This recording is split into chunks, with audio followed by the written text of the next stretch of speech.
الحمدللہ رب العالمین الصلاۃ والسلام علیکہ محمد صلی اللہ علیہ وآلہ وسلم۔ درس مقصود دنیا والآخرہ، کلاس نمبر 6، موضوع روزے کی فرضیت۔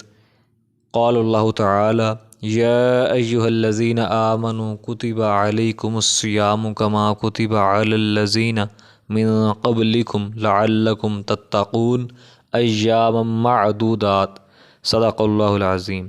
اللہ تعالیٰ اپنے پاک کلام میں ارشاد فرماتا ہے، اے لوگو جو ایمان لائے ہو، تم پر روزے فرض کیے گئے جیسا کہ تم سے پہلے کی امتوں پر فرض کیے گئے تھے تاکہ تم پرہیزگار بن جاؤ۔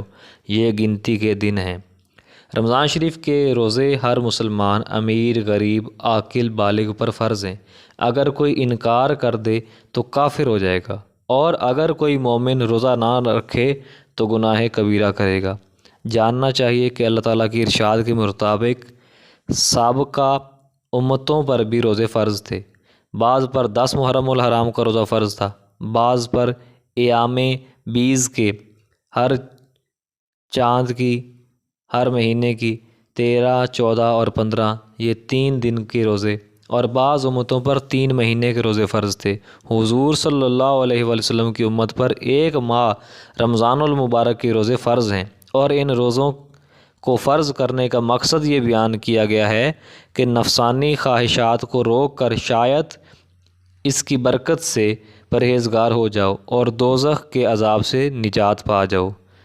حضرت عبد الرحمن بن عوف رضی اللہ تعالیٰ عنہ سے روایت ہے، رسول اللہ صلی اللہ علیہ وآلہ وسلم نے ارشاد فرمایا، یہ وہ مہینہ ہے اللہ نے تمہارے اوپر اس مہینے کے روزے فرض کیے ہیں، اور میں نے اس کا قیام یعنی رات کی عبادت کو سنت بنا دی ہے۔ جو شخص اس کے دن کا روزہ رکھے اور اس کی رات کی عبادت کرے یعنی نماز تراویح ایمان کے ساتھ اور ثواب کی نیت کے ساتھ، تو وہ اپنے گناہوں سے ایسے نکل جائے گا جیسے اس کی ماں نے اس کو آج ہی جنم دیا ہو۔ سبحان اللہ۔ نسائی شریف، مسند احمد۔ تو جب رمضان شریف کے روزے فرض کیے گئے تو ابتدا میں فدیہ دینے کا بھی اختیار دیا گیا، اور پھر یہ حکم منسوخ ہو گیا، اور پھر فرمایا گیا کہ جو لوگ روزہ رکھنے کی طاقت رکھتے ہیں ان کو حکم ہے کہ روزہ رکھیں۔ پہلے صحابہ کرام غروب آفتاب سے نماز عشاء تک کھاتے پیتے تھے، اور عشاء کے بعد تمام رات دن غروب آفتاب تک روزے رکھا کرتے تھے۔ پھر اللہ تعالیٰ کی طرف سے تیسرا حکم آیا اور فرمایا کہ اللہ نے جان لیا جو تمہارے نفوس خیانت کرتے ہیں، پس اس نے تمہاری توبہ قبول کی اور تم سے عفو اور درگزر کیا۔ پس صبح صادق سے غروب آفتاب تک ہمیشہ کے لیے روزہ کا وقت مقرر ہو گیا۔ رات کو کھانے پینے اور جماع کرنے کی اجازت ہو گئی۔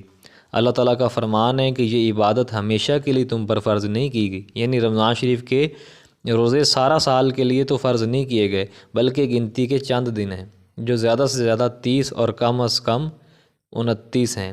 مسلمانوں آگاہ ہو جاؤ، اول تو اللہ تعالیٰ نے سال بھر میں صرف 1 ماہ کے روزے تم پر فرض کیے ہیں، اور اس میں بھی یہ آسانی کر دی گئی کہ معذور کو چھوٹ دے کر غیر معذور کے لیے حکم فرمایا۔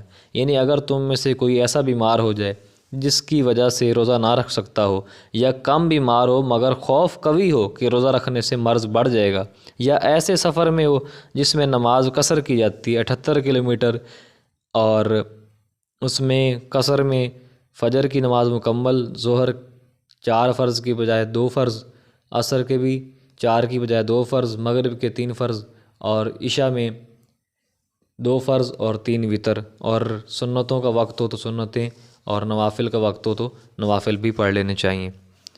تو 78 کلومیٹر یا اس سے زیادہ کا سفر کرنا ہے، اور تو رمضان المبارک میں روزہ نہ رکھے، اور جب یہ عذر دور ہو جائیں تو جس قدر روزے رمضان المبارک کے چھوٹ گئے ہوں اتنے روزے بعد کے دنوں میں رکھ لے۔ اگر اس کی طاقت نہ ہو تو وہ 1 مسکین کا کھانا بدلے میں دے۔ پھر جو اپنی طاقت سے زیادہ نیکی کرے اس کے لیے بہتری ہے کہ اگر تم جانو کہ روزہ رکھنا تمہارے لیے بہتر ہے۔ سبحان اللہ۔